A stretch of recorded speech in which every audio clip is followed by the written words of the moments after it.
Welcome to NTD News Today. I'm Kevin Hogan. Let's take a look at our top stories.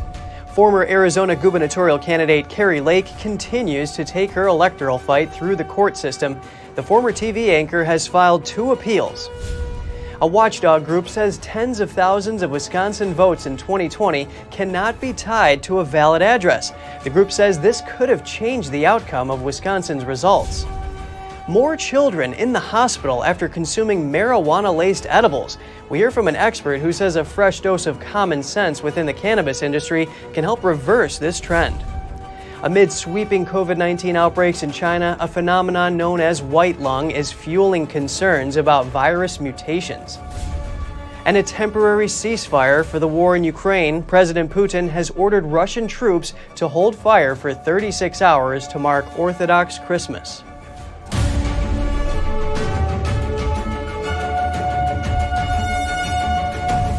Former Arizona candidate for governor Kari Lake filed 2 appeals on Wednesday. They address an election lawsuit she filed last month. NTD's Daniel Monahan has the report. Kari Lake lost the election for Arizona governor by just half a percentage point to Katie Hobbs. But she challenged the results, arguing that printer malfunctions and other issues that occurred were intentional. Maricopa County Judge Peter Thompson ruled against Lake, stating that no clear and convincing evidence of the widespread misconduct had been presented. Lake appealed Judge Thompson's ruling. Her attorney, Brian Blem, argues that Lake was held to a higher standard of proof than required by law. Lake also filed a motion that the appeal be sent to the Arizona Supreme Court, basically asking to skip a step in the process. Lake was asked about her request to go straight to the state Supreme Court while phoning in to Real America's Voice.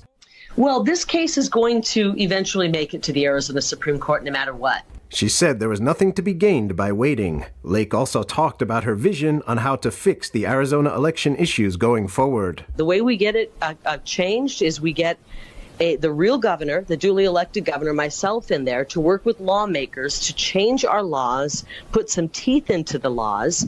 Arizona's Supreme Court denied Lake's request to transfer the appeal to it. The court wrote in its decision that no good cause appears to transfer the matter to this court. Meanwhile, Tom Ryan, an attorney and Lake critic who has represented candidates in election cases, doesn't see a bright future for Lake's election challenges. He says, quote, "The relief they're asking for is not anything the court can grant." Daniel Monahan, NTD News. A watchdog group says over 150,000 Wisconsin votes for the 2020 presidential election cannot be tied to a valid address. The group says this could easily have changed the outcome of Wisconsin's results. A Wisconsin election integrity watchdog organization called Election Watch says they found 45,000 occurrences of people who were living out of state and another 107,000 instances of voters who moved to another address within the state and cast a ballot in a different jurisdiction from the one in which they reside. The group says that's illegal in the state of Wisconsin and also, quote, "That's over 150,000 votes cast in the 2020 presidential election that cannot be tied to a valid address." Though there may be a reasonable explanation for most of these, the number of instances is so large that if only 2 out of 10 were nefariously cast votes, that was enough to tip the election to Biden. Jacob Aldridge, a 27-year-old former Wisconsin resident now living in Tennessee, serves as an example. He says, "I was outraged to learn that the Wisconsin state voter roll shows that I voted in person at the polls on November 3rd, 2020, when the fact is I was living, registered to vote, and voted in Tennessee. I was not in Wisconsin that day." He says the situation makes it seem as if his vote doesn't matter and that the voting system had to be fixed. Jacob's mother, Sandy Aldridge, says she checked the voting records in her former hometown after learning that there were over 7 million registered Wisconsin voters in a state with a total population of under 6 million. She then allegedly found her son's name in the voter roll and provided the Epoch Times with a spreadsheet from the roll as it appeared in August 2021 as evidence. However, the county clerk for the county in question says there's no record of Jacob Aldridge voting in the 2020 presidential election. Election Watch says they think the voter roll has been altered and that they intend to file a formal complaint over the Aldridge incident. The Wisconsin State Elections Commission did not immediately respond to a request for comment. The U.S. House of Representatives is still at a stalemate. Operations have ground to a halt until a speaker is elected. Republican leader Kevin McCarthy has been unable to get enough votes to secure the role after 6 ballots. NTD's Jeremy Sandberg has more on the standstill in Congress. Well, it's Groundhog Day. Again. After the 4th, 5th, and 6th round of votes, a House Speaker has yet to be elected. The House adjourned for the night with little to no progress. McCarthy actually lost one supporter, with Representative Victoria Spartz of Indiana voting present in the 4th and 5th rounds. It's the first time in 100 years that the House has failed to elect a speaker on the first vote. Democrats are using the opportunity to criticize Republicans. Words like chaos, confusion, and disarray are being thrown around. The contrast between House Democrats on the chaos and confusion taking place on the other side of the aisle could not be more clear. President Biden called the situation embarrassing. To be able to have a Congress that can't function is just embarrassing. We're the greatest nation in the world. How can that be? Republicans, on the other hand, say nothing good comes easy. Democracy is messy, but I think that the opposite is unthinkable. The House can't kick off the new Congress or even swear in new members until a speaker is elected. They can't form committees, put forward legislation, or investigate the Biden administration until the matter is sorted out. 20 Republicans stand in the way of McCarthy's bid. We're not going to take any more of Washington being broken. We're going to do something for the American people, and we're going to fix it. And is it going to be painful? And is it going to be difficult? Yeah, it probably is. That's why it took 100 years. McCarthy had just 201 votes when the night ended. He needs 218. Republican Representative Byron Donalds of Florida was nominated 3 times by his conservative colleagues as an alternative. Other choices put forth are Representatives Steve Scalise and Jim Jordan. Both say they back McCarthy. Kevin told me, he said, when the toughest times in life are when you get knocked down, the question is, can you come back? And I've always seen him be able to do that. Democrats continue to nominate Representative Hakeem Jeffries as their choice for Speaker. Jeffries is taking over as party leader. He won the most votes overall, 212. If McCarthy can win 213 votes and persuade the remaining naysayers to vote present, he would be able to lower the threshold required under the rules to have the majority. It's a strategy former House speakers used, including outgoing Democratic Speaker Nancy Pelosi when she confronted opposition to win the gavel with fewer than 218 votes. Former President Trump on Wednesday urged Republicans to unite and back McCarthy. He wrote on Truth Social, "Do not turn a great triumph into a giant and embarrassing defeat." Voting will resume Thursday. Jeremy Sandberg, NTD News. NTD is live streaming the 3rd day of the House Speaker election. You can see it now on our website, ntd.com/live. Kentucky has joined a growing list of conservative states that have begun to boycott banks. The states contend that the banks are discriminating against the fossil fuel industry. The Kentucky State Treasurer released a list of banks that are engaged in energy company boycotts. The list included Wall Street giants BlackRock, Citibank, JP Morgan Chase, and others.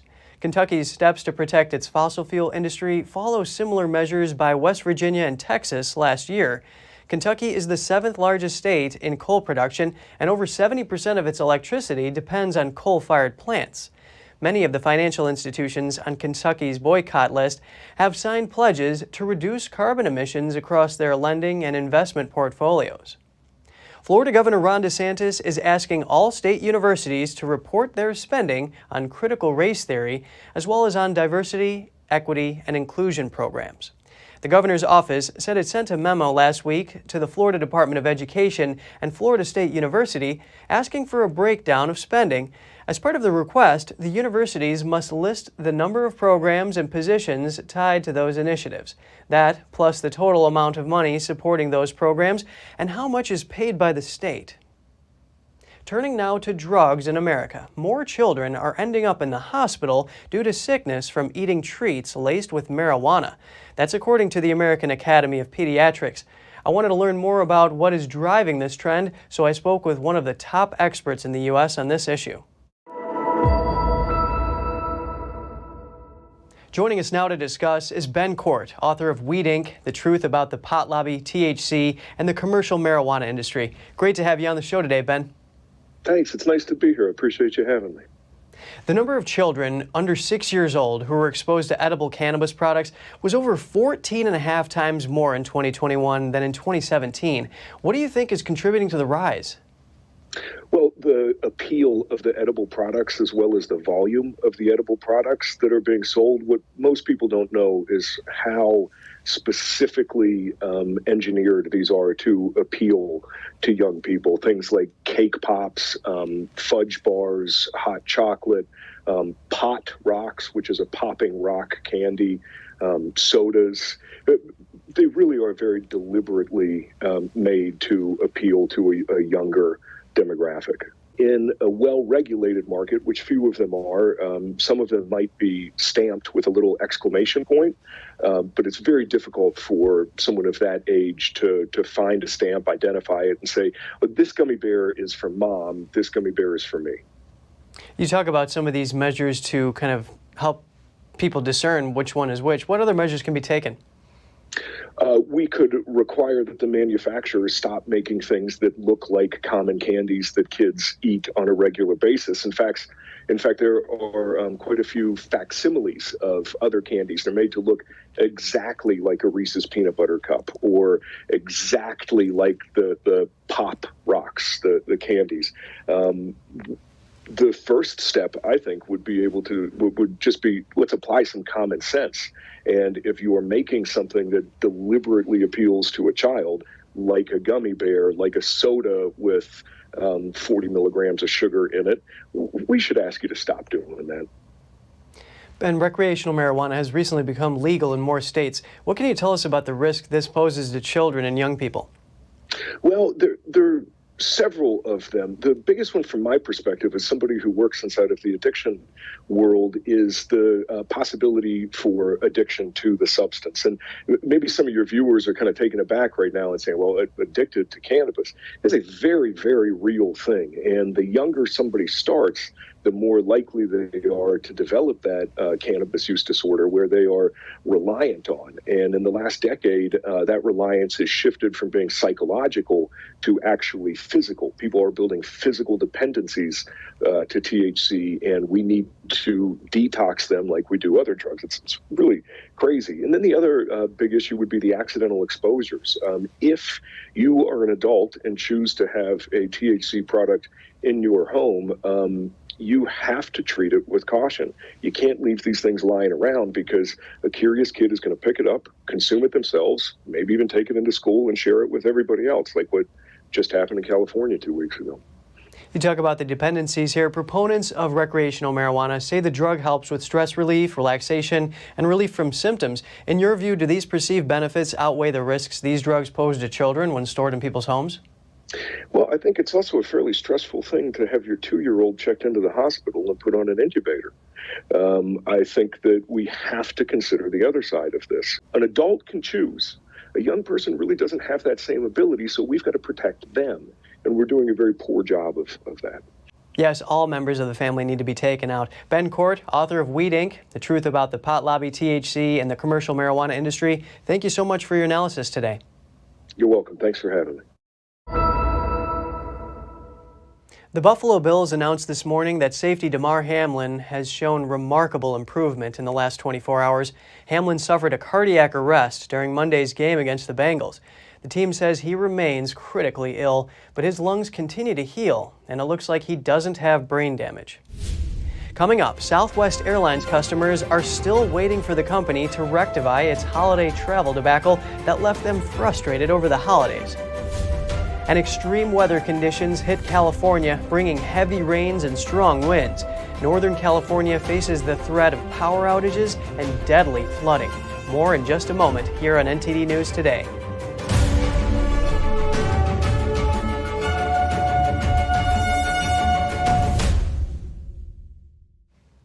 Southwest Airlines is starting the year with a list of lingering issues. The airline is now offering new amends to the tens of thousands of people impacted by last week's travel disruptions, as it admits it's going to take longer to reunite owners with their lost luggage.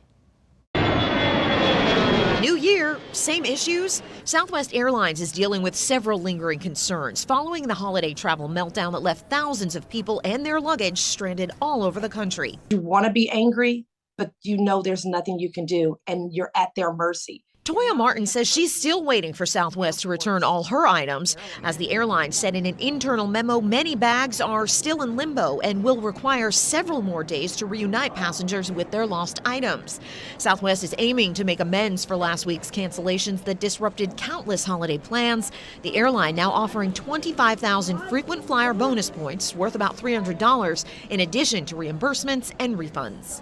I think we're going to end up fixing this going forward. The offer and the luggage update come as the airline faces a growing list of serious matters to tackle in 2023, including multiple investigations, heightened scrutiny from investors, and at least one lawsuit over its cancellation of nearly 16,000 flights at a peak holiday travel time. That travel chaos has some loyal customers questioning their trust in the airline. I don't think I will ever use Southwest, and I love Southwest. I love Southwest, but this has been a nightmare. And while Southwest appears to have recovered from those massive disruptions, some of its workers say the airline should focus on repairing the back-end infrastructure that contributed to the problems in the first place. Definitely going to be pressing the company very hard on making sure things get fixed. U.S. Senate Commerce Committee Chair Maria Cantwell on Wednesday said the panel intended to hold hearings after Southwest Airlines' recent meltdown. In July 2021, the Department of Transportation proposed new rules to require passenger airlines to refund fees for bags that are significantly delayed and for services like onboard Wi-Fi that do not work. On Wednesday, the department said it would combine the delayed baggage proposal with another proposal released in August. That one would require airlines to provide non-expiring vouchers when passengers are unable to fly for certain pandemic-related reasons. It expects to issue the final rule by November 2023. In California, high winds and heavy rains are sweeping through the state. According to ABC and CBS News, the storm has killed at least 2 people, including an infant. An atmospheric river is expected to drench much of California through Thursday. This is an airborne current of dense moisture flowing from the Pacific Ocean. Mandatory evacuations were ordered in Santa Cruz County on California's central coast. The National Weather Service predicted widespread rainfall totals of 3 to 6 inches, with up to 6 feet of fresh snow in the Sierra Nevada mountains. Authorities also warned the heavy downpours would likely unleash flash flooding and mudslides. The roof of a gas station in Daly City collapsed on Wednesday. In response to the storms, California Governor Gavin Newsom declared a state of emergency across the state on Wednesday. Recent flash flooding in Georgia has damaged roads in the Athens-Clarke County area. A sinkhole opened up and swallowed a car on one road. Police say no one was injured after this white sedan fell into the fissure. Local news reported the area received as much as 4.5 inches of rain overnight Tuesday. Police say the driver safely got out of the car and it fell into the sinkhole later. At least 2 roads in the area were closed for major repairs. U.S. prosecutors say they're in the process of seizing shares of financial firm Robinhood Markets. They're tied to Sam Bankman-Fried, the former cryptocurrency CEO who faces fraud charges. The 56 million shares of Robinhood are worth about $465 million. Several parties have laid claim to the stock, along with Bankman-Fried. U.S. Attorney Seth Shapiro said that competing claims to shares of the stock trading app could be worked out in a forfeiture proceeding. Prosecutors have accused Bankman-Fried of engaging in a years-long fraud of epic proportions. An attorney for FTX told a judge that none of the assets targeted for seizure are under the control of FTX. He said the Robinhood shares were subject to litigation, and it was an open question about who owns them. And an update on the Bankman-Fried court case, Reuters reports that an unnamed source says a former top lawyer with FTX is cooperating with prosecutors, adding pressure on founder Sam Bankman-Fried. Bankman-Fried was arrested on criminal fraud charges last month. The source says lawyer Daniel Friedberg gave details about FTX in a November meeting with 24 investigators. The meeting included officials from the Justice Department, FBI, and the SEC. At the meeting, Friedberg told prosecutors what he knew of Bankman-Fried's use of customer funds to finance his business empire. The source also said Friedberg has not been charged and has not been told he is under criminal investigation. Instead, he expects to be called as a government witness in Bankman-Fried's October trial. NTD couldn't independently verify the claims. Just over a quarter of U.S. service members have experienced food insecurity in recent years. That's from a new report from the RAND Corporation. The report said that 25.8% of members of the Army, Air Force, Navy, Marine Corps, and Coast Guard were food insecure, and more than half of that group is made up of active duty troops. The USDA defines food insecurity as a lack of consistent access to enough food for every person in a household to live an active, healthy life. The report released this week says the research was requested by the Defense Department after the DoD was mandated by Congress in 2020 to report on food insecurity among service members. The report is based on data from 2016 and 2018, reports from the Pentagon over the active duty force. A New York Supreme Court judge rules that a state gun law is unconstitutional. The law allows confiscating guns from people who haven't committed a crime. It lets individuals petition a court to take firearms from a person they believe poses a threat to themselves or others. It took effect in 2019 and has led to more than 1,900 removal orders, but the judge said it violates the U.S. Constitution's Second and 14th Amendments. According to the ruling, non-medical workers, such as police officers, shouldn't be authorized to determine if a person is psychologically likely to cause serious harm. He also said the law doesn't fit under the nation's tradition of regulating firearms. A person familiar with the case said the ruling has limits and doesn't strike the law down statewide. The mastermind behind the most publicized college admissions scam in recent memory will go to prison. William Rick Singer was sentenced to 3.5 years by a federal judge in Boston. The scams he orchestrated got widespread media attention in 2019 because they involved famous parents like Felicity Huffman and Lori Loughlin. They also involved standardized test cheating and bribing university coaches and came to be known as Operation Varsity Blues. More than 50 people involved have been charged. Huffman and Loughlin were both sentenced to short prison terms of just a few days. Prosecutors asked for 6 years behind bars for Singer, as well as $19 million in fines. His attorneys wanted probation with home detention. He pleaded guilty to multiple charges, including racketeering, money laundering, and obstruction of justice. It looks like tennis star Novak Djokovic will have to miss some tournaments in the U.S. this year. That's due to the COVID vaccine requirement for foreign visitors. I mean, look, if it is official, then it is. I mean, what can I do? Nothing. That's it. You know my position, so it is what it is. The TSA on Wednesday said the requirement for foreign air travelers to be fully vaccinated would be in place until April 10th. That means Djokovic would miss the hardcourt ATP Masters 1000 tournament in Indian Wells, California.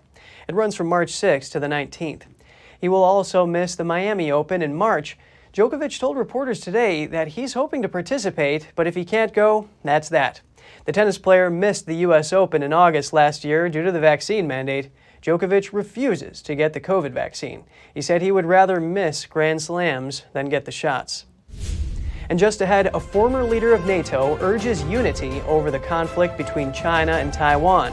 What does he want countries to do if China invades Taiwan? And Japan is willing to pay people to leave Tokyo. The country is dealing with overpopulation in the city and depopulation in many other parts of the country. We'll have the details when we return.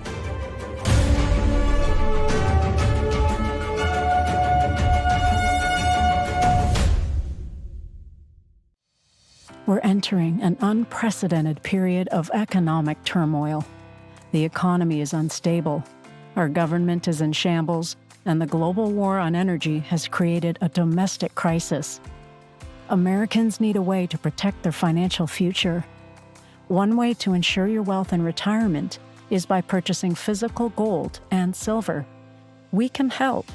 You can roll any part of your retirement account into a gold or silver IRA. Better yet, you can open a gold or silver IRA in 5 minutes or less using our online application. Preserving your family's financial legacy is a choice that's always available to you. And when you're ready, we're here to help. Call us and speak to one of our IRA professionals Let's build your financial legacy together. GSI Exchange, wealth for generations to come.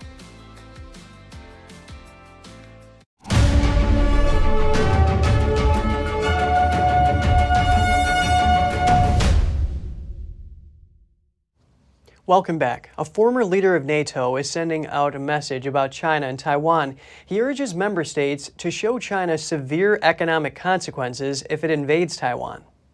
Any attempt by China to change the status quo in Taiwan by force should spark an equally unified response. And we must make this clear to China now. The former NATO Secretary General made the remarks during a visit to Taiwan today. He drew a parallel between Russia's invasion of Ukraine and China's military aggression towards Taiwan.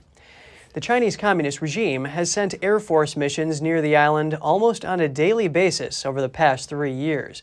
The former NATO head also said that democratic countries must work in unity to help Ukraine win. That's in order to deter a Chinese attack on Taiwan. Amid China's COVID spike, doctors are taking to social media to post pictures of CT scans of white lungs. What exactly is this white lung phenomenon, and what are the implications? NTD's Tiffany Meyer reports on that and Beijing's response to travel restrictions. A pattern is emerging from China's sweeping COVID-19 infections, and it's sparking concerns about whether the virus has mutated or whether earlier strains of COVID-19 are driving the ongoing outbreak. Chinese citizens are dubbing the phenomenon white lung. It refers to how some COVID-19 patients' lungs have turned partially white on CT scans. To clarify, it doesn't mean their lungs have turned white. The white appearance on CT scans indicates fluid and infection in the lungs, putting the patient in a serious condition. Healthy lungs should appear black on CT scans. Chinese doctors have flocked to social media, posting videos of patients who have the so-called white lung syndrome. Let's take a look at a video clip from a doctor working at a Beijing hospital. The CT scan comes from a 78-year-old male who died of COVID. Look at this patient. Both of his lungs have turned white on CT scans. This is the so-called white lung phenomenon. It's a very typical symptom of viral pneumonia. In another video, an unnamed doctor said he diagnosed 120 patients in 8 hours, and that about 12% of them had the white lung phenomenon. This is a CT scan of a 28-year-old patient. Look at the large patches of ground glass opacity in the lungs. This is a 48-year-old patient. The black parts of the lungs are healthy. The white area is appearing on both sides of the lungs. These are the lungs of a 65-year-old female. White lung, very serious infection. This is a 75-year-old senior. See the part where the lungs have turned white on the CT scans? Other doctors are also taking to social media, posting photos of their patients whose lungs have turned white on CT scans. Citizens, too, are reporting the white lung phenomenon among loved ones who have died of COVID-19. That includes a former anchor with China's state-owned broadcaster and the wife of a famous scholar. Both of their family members died of the virus, and parts of their lungs appeared white on CT scans. Some are questioning whether this indicates that an earlier strain of COVID-19 is driving the current outbreak. The white lung phenomenon was common when the pandemic first broke out in China, and studies show that Omicron tends to spare the lungs. Responding to the concerns, China's top health authority said white lung has nothing to do with the original COVID-19 variants, and that a considerable number of patients with such inflammation can return to good health. Dell plans to stop using China-made chips by 2024. The computer maker has also told suppliers to reduce the amount of other made-in-China components in its products. The company has concerns over U.S.-Beijing tensions. It told suppliers late last year that it aims to lower meaningfully the amount of China-made chips it uses. That includes chips produced at facilities owned by non-Chinese chip makers. The move is the latest example of how the U.S.-China tech war is speeding up tech companies' efforts to move production away from China. Staying in China, a passenger suddenly attacked a flight attendant before takeoff. He seemed to be afraid something terrible would happen to the plane. This was on a Tuesday flight from Beijing to Shanghai.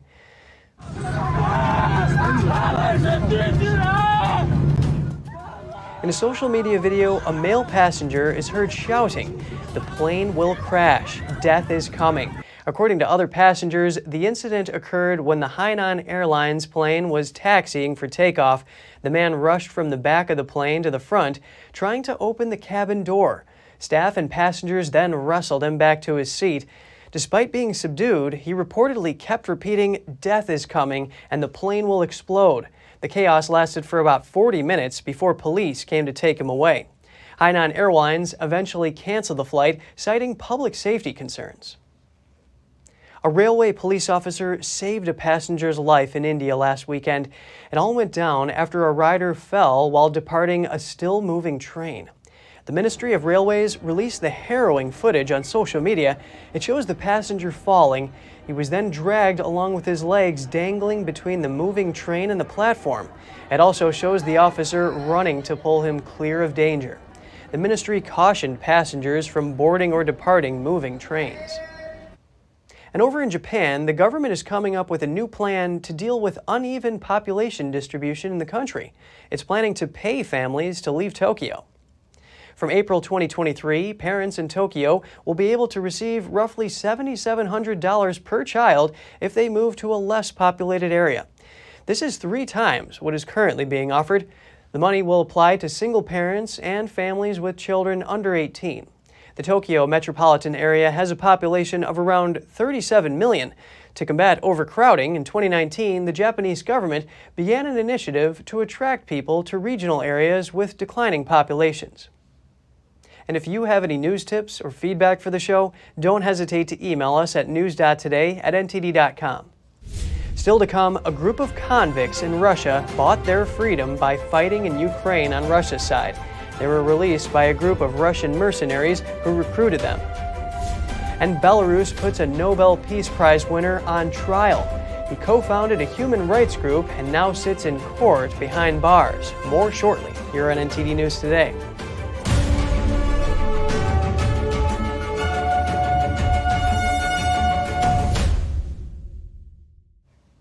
Russian leader Vladimir Putin has ordered a ceasefire in Ukraine, though a temporary one.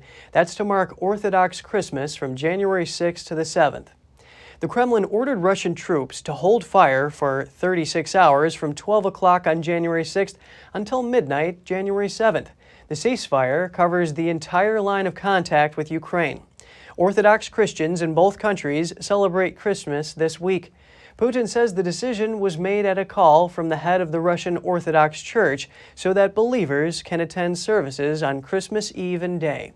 Ukraine has yet to respond, but Kyiv previously called the idea a trap. Some Russian convicts have gained freedom after fighting in Ukraine. The founder of Russia's most powerful mercenary group bid farewell to the former convicts.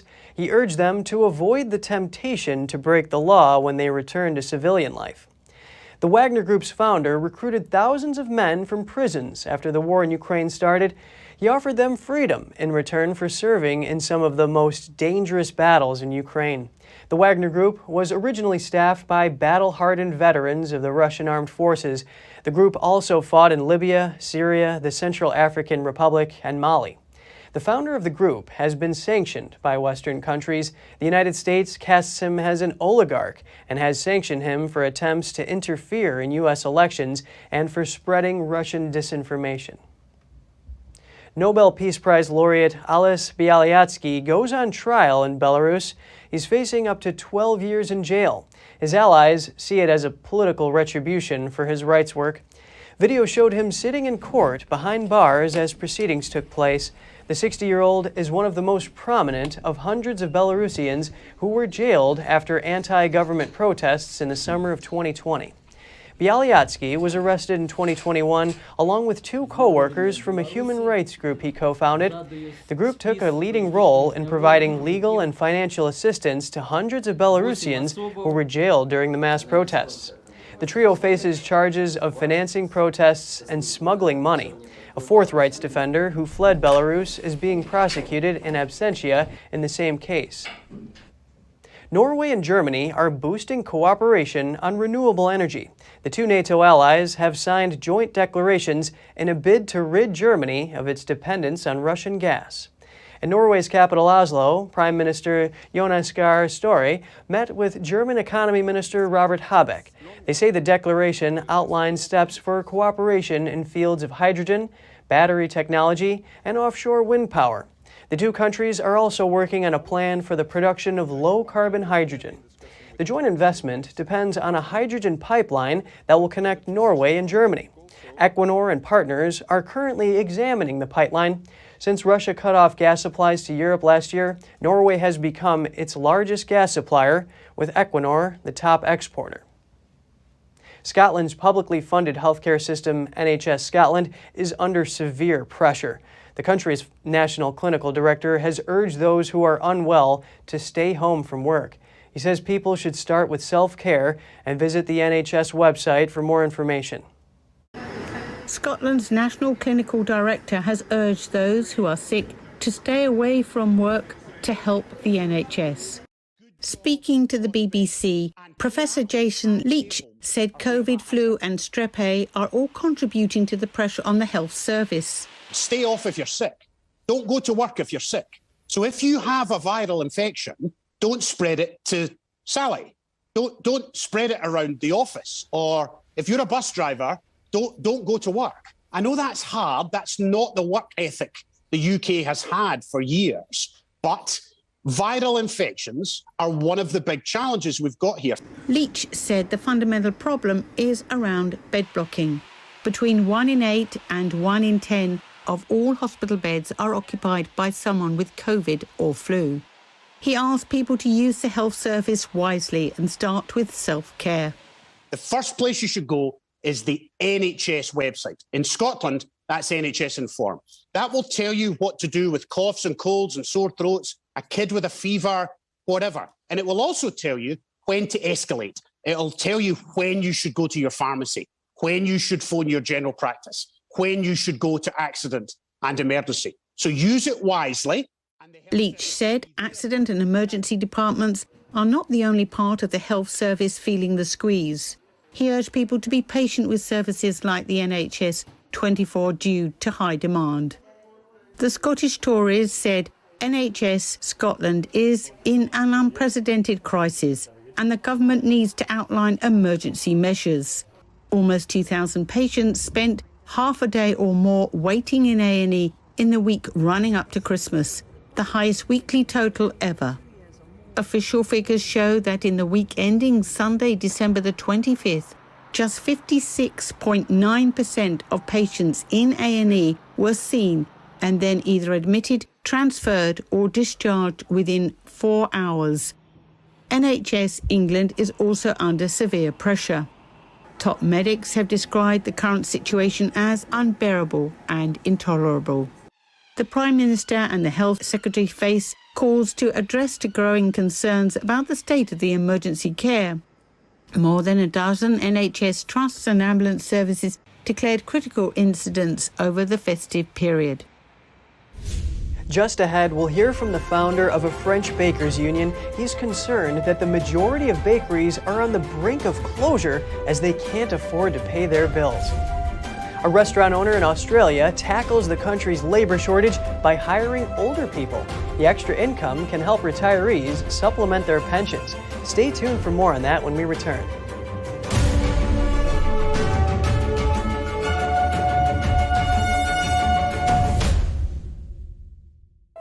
The Fixture Pioneer, CGM. Professional AI intelligent fixtures. All-round integration of 4 systems. High precision, high durability, high quality. 2-micrometer repetition accuracy. More than 80 patent certificates. ISO 9001 approved. Precision clamping to meet your every need. CGM has it all. Pride of Taiwan, CGM.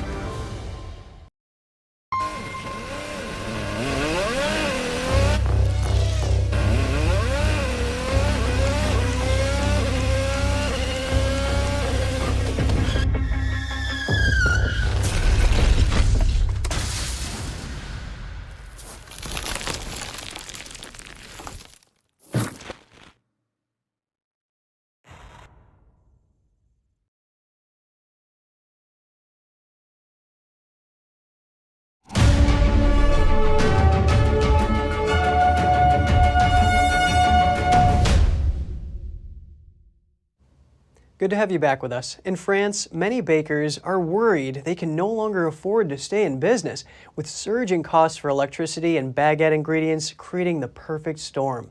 The French government promised financial support, but bakers say it won't be enough after a tenfold jump in electricity bills. NTD's France correspondent David Vives spoke to the founder of a bakers union who fears many bakeries will go under in the coming months. The iconic French bread is at risk from surging energy prices. According to the French Bakers Union Grain de Blé, 80% of bakers could go bankrupt in the coming months, largely due to energy costs. The founder of the union welcomed us into his father's bakery near Paris. In a bakery, what uses the most energy is the oven, an electric oven. When calculating the bakery's prospective electricity bills, Jérémy Ferrer seems hopeless. By the end of January, the energy costs will have risen from 1,148 to 4,273 euros. So in fact, that's almost 4 times as much. At the same time, we are operating more cost-effective. The bakery had to fire an employee. To reduce costs, Jérémy and his brother Quentin came back to help out with the business. Quentin says his wish is to continue the bakery with his brother once their father retires. But as it now stands, he doesn't see any future. I've been a pastry chef for 10 years. I've only been working for my parents for 2 weeks because they had to let go one of their employees due to the energy crisis, just to relieve them and try to improve their daily lives. But with the energy crisis coming up, we've called everything into question. And I think that, like all bakers, we live from day to day and we don't know where we are heading. Jérémy's Grain de Blé Bakers Union organizes bulk purchases for other bakeries. He's heard from other bakers across France who are in an even worse situation than the father's bakery. On top of energy costs, throughout France, because we have launched an union, we heard from artisan bakers who have seen their bill increase tenfold. I have a baker near Lyon who has seen his bill rise from 1,200 to over 10,000 euros. It's unbearable, and there are many bakers who have already closed down. So this is just the beginning, and from January onwards, it will be a real slaughter. On top of energy costs, he said the inflation has also impacted the prices of wheat, salt and other ingredients. In fact, since September, we have really noticed a surge in prices. If I take, for example, the price of salt, the price of sugar has gone up by 50%. And if you take butter, it's at least up by 60%, not to mention flour and the rest. So in fact, we are absorbing all these price hikes without passing them on to the customers in the shop. The French baguette costs around €1 in France. Jérémy says he will raise this price by 10 cents this month, but this will be barely enough to cover the costs. He said he and other bakers recently met with French Economy Minister Bruno Le Maire. Le Maire promised more state aid to support the 35,000 bread and croissant makers. He also said bakers could delay payments of their taxes and social charges. We are going to be supported at the tune of around 20% of the total expenses. But you can imagine that when you pay 4 or 10 times more for your bills, 20% is not enough. So this won't be enough to save us, unfortunately. Jérémy said these measures won't make any difference in the coming months, as he expects they need to close their shop for good. David Vives, NTD News, Paris. To tackle Australia's labor shortage, a restaurant owner is reaching out to older people. The extra income can help retirees supplement their pensions up to a limit. NTD's Andrew Thomas has the details. Life in Australia has just about returned to normal after the pandemic, but businesses are still finding it hard to find workers. The restaurant industry seems to be having a particularly difficult time. But one restaurant owner in the coastal town of Queenscliff may have found the perfect solution. I have 5 too many staff at the moment, and I could actually open another venue to keep them all gainfully employed. So we've got 2 74-year-olds, a 70-year-old, and then we've got 57, 60, 64, 66, 67. This seems unlikely in the current economic climate, but his trick is actually simple and old school. The businessman simply printed and distributed 42,000 postcards in his area, calling baby boomers to re-enter the workforce. His job listing got the attention of many. They say you can't teach an old dog new tricks, but I have to say we've taught all of our oldies new tricks. For 360Q employee Susan Burston, the dignity of work is satisfying. It makes me feel better, and I love putting in, I love contributing. 360Q employee Kenton Savage appreciates the physical and psychological benefits of working. Lockdowns and other pandemic policies bankrupted Savage's business and disrupted his retirement plans. I think it just keeps me fit and healthy and happy. I have to work, the pension doesn't pay enough for us to survive. But there are still limits to how much pensioners can make. Australia's federal government has limited them to earning an extra $2,600 a year. Andrew Thomas, NTD News. Forget fancy dinners, more singles are opting to have more affordable first dates. A new survey funded by a number of dating platforms asked 5,000 single people about their dating expenses.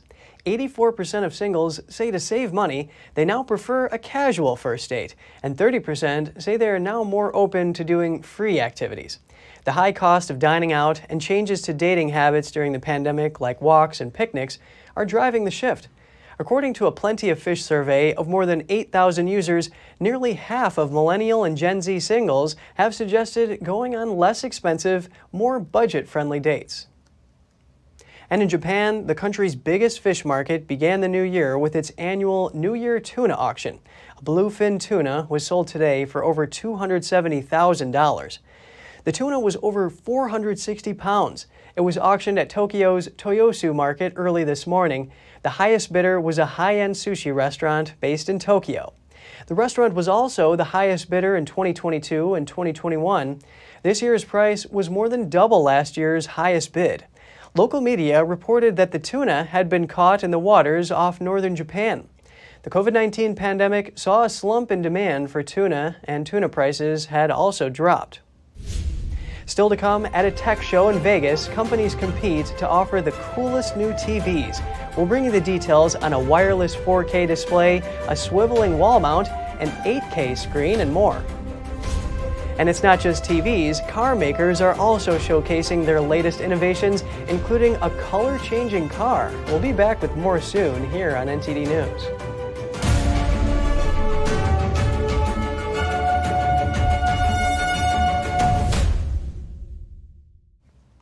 A new year means new tech, and the CES Tech Show in Las Vegas is giving consumers an opportunity to see the latest products. NTD's Andrew Thomas has the details on one of LG's new TVs. CES 2023 is underway, and LG is one of many of the companies excited to display its latest products. TV cables and wires can make your living room look like a mess. LG Electronics may have a solution.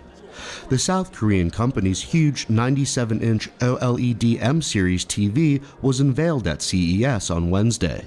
It uses LG's Zero Connect technology to transmit 4K video to the giant TV wirelessly. Frank Lee works in LG's Home Entertainment and Brand Communication division. He described the technology. It's the world's first consumer TV to offer 4K 120 Hz video and audio transmitted wirelessly through the Zero Connect box. This box houses all the circuitry so it can send the audio and picture signals right to the television. The South Korean company also showed off an OLED Flex TV, designed specifically for gamers. At 42 inches, it's perfect for the desktop with its 40-watt surround sound Dolby speakers. Plus, you can resize that screen from 42 to 32 to 27 inches. CES 2023 opened to the public on January 5th in Las Vegas and runs through January 8th. Andrew Thomas, NTD News. Not to be outdone at CES, Samsung says 8K televisions are the future of home entertainment. Here's more on the South Korean company's latest TVs. All the latest Samsung TVs are on display at the CES Tech Show in Las Vegas. The show runs from January 5th through the 8th. The company's products range from mainstream to high-end. This year we're focusing heavily on customization and connectivity. We have TVs that can be used anywhere a consumer is watching TV, from outside for a freestyle like this to sitting at home and watching one of these beautiful screens. Samsung has announced its latest 8K TVs. Its Quantum Matrix Technology Ultimate delivers 4000 nit brightness with 14-bit contrast. The future is 8K, and the future is here with Samsung. We are so proud of our Neo QLED 8K TVs. Everything you're watching is upscaled in 8K, and it gives you the best picture quality and viewing experience, just like a movie theater at home. But industry experts question whether these screens really are the future of TV. There's lots of futures. I think 8K is a technology that so far has maybe been a bit on the niche side in the super ultra premium part of the market. That's largely because it's expensive. There aren't a lot of products out there, and it's competing against a lot of other very premium display technologies. Samsung has also developed a new rotating wall mount specifically aimed at a young market. It can be fitted to any of its latest TVs, so the screen can flip vertically. So when we look at Generation Z, they're on TikTok, they're online, they're constantly connected. We created lifestyle TVs to reflect their lifestyle. So the Samsung Sero TV actually rotates from being more horizontal to vertical, so it mimics how a phone screen looks. But it could be difficult for consumers to actually get their hands on these new products. Chinese manufacturing shrunk for a third consecutive month in December. CES 2023 in Las Vegas is featuring so many new products, it's hard to keep track of them all. Here's the latest from the car world. A new electric vehicle could soon hit the road. Sony unveiled a prototype with Honda at the CES 2023 Technology Trade Show in Las Vegas. The Japanese company says it's looking to become a player in next-generation cars. It's calling the car the Afeela. Following this prototype, we will further proceed with the development towards mass production, anticipating to start taking pre-orders in the first half of 2025 and start sales within the same year. Sony's long-awaited push into EVs shows how manufacturers are increasingly focused on the cockpit experience in cars. Some are looking to sell content via subscription services, especially as autonomous driving capabilities improve. And of course, we also intend to provide best-in-class entertainment for our customers. In addition to movies, games, and music, we envision a new in-cabin experience using our expertise of UX and UI technologies. The venture between Sony and Honda aims to deliver its first EVs by early 2026 in North America. BMW also wowed CES on Wednesday night as it unveiled its brand new color-changing car. Well, dear friends, meet Dee. But please don't call her just a car. You will hurt her feelings. She likes to think herself as a promise, a commitment, or even better, a companion. The BMW iVision D is a mid-size sedan with a futuristic-looking, pared-down design. The car maker's color change technology first made waves last year, but the car can now turn into 32 colors, not just black and white. Arnold Schwarzenegger helped present the new vehicle. He praised BMW for its innovation. The bottom line is technology can solve all of the biggest problems. It can change the world. And like you've just seen, it can be really, really fun. That is for sure. So I'm so excited to be part of this whole project and part of BMW and promoting this whole thing. CES 2023 continues through January 8th. You may or may not enjoy traveling by bus, but we have the story of a bus that you'll probably love because it's not for people, it's for pups. Good morning, Bama. It definitely isn't a Greyhound bus, but there are hounds in it. Good morning, Jake. Nothing but dogs jumping into their assigned seats, attached to leashes rather than seat belts, picking up waiting passengers with wagging tails. Good morning, Amaru. Would you like a complimentary liver with your bus bus ride? Nobody said no. Jake? Dasher? Gumbo? This bus is better than an airline. Excuse you already had yours. The doggy bus Load up! is operated by Mo Mountain Mutts in tiny Skagway, Alaska. It's a husband and wife team offering dog training and dog walking. Yarrow, notice, are tangled. The bus offers the potential for entanglements, but when we watch them disembark... Jake? Amaru? Odie, go ahead. Oh, sure, some of the passengers are rule breakers. Excuse me, ma'am, your tail is in the aisle. Ma'am, you're gonna have to adjust your butt. Thank you. But there's one seat that's off limits. Who's honking the horn? Bama! Bama's ready to trade her dog license for a driver's license. Excuse me, ma'am, you're not driving. Get out of my seat. Off. Hello, everyone. That's all for today's program. I'm Kevin Hogan, NTD News.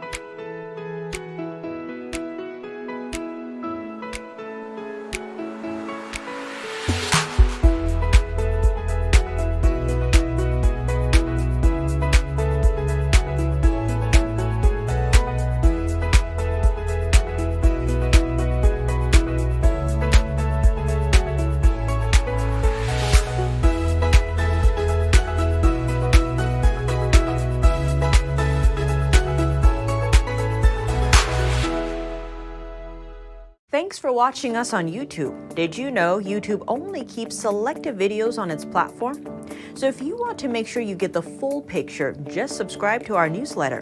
Go to newsletter.ntd.com and sign up. It's free.